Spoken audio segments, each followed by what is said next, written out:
Let us now begin talking about non-uniform circular motion.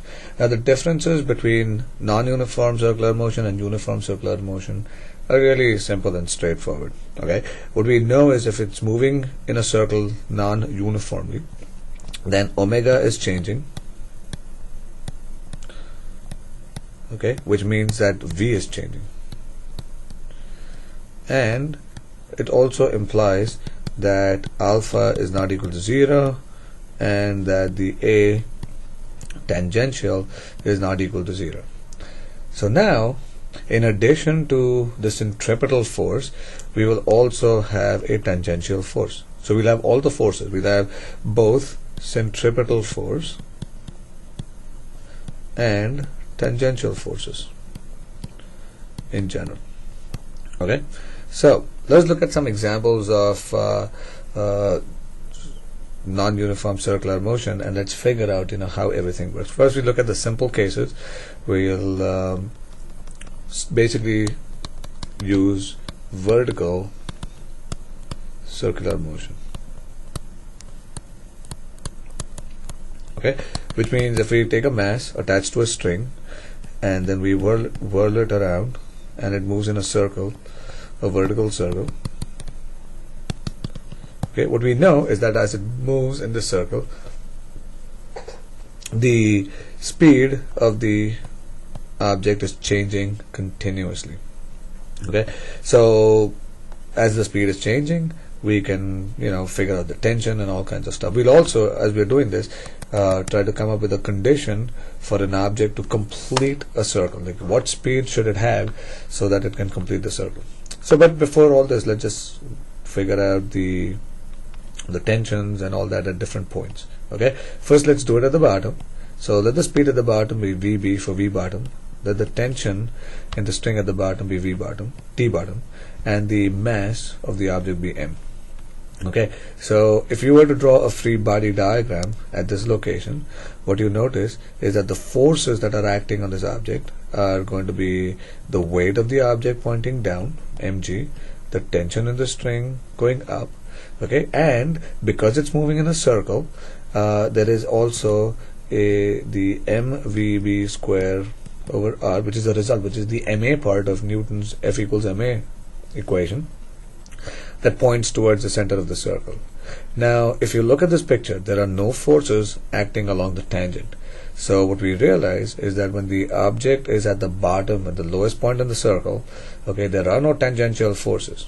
Okay, so at that instant, only at that instant in time, the tangential acceleration is 0. Okay, just at that instant in time. So let us write down an equation here, and what you get is T bottom minus mg, okay, is equal to m v bottom square over, let the radius of the length of the string be L, will be this over L. Okay, so this, from this equation we can figure out the tension at the bottom, or any quantity. If you know the tension at the bottom, we can figure out the speed, or we can figure out anything we need. Okay, so that gives us the equation for the bottom. Let's repeat this for the top. So if I were to draw the situation at the top, okay, let the speed be v top.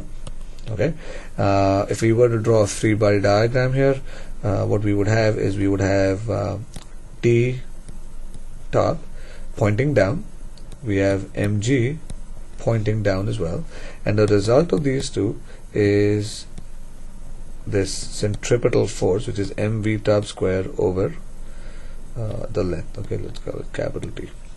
Okay, and if you look at this free body diagram, the equation is going to be T top plus mg equals mv top square over L. And once again, from here we can figure out what the tension is at the top, or the speed is at the top, and all that. Now an important conclusion that we can draw from here is the condition to complete the loop. Okay, what is the minimum speed the object must have to complete the loop?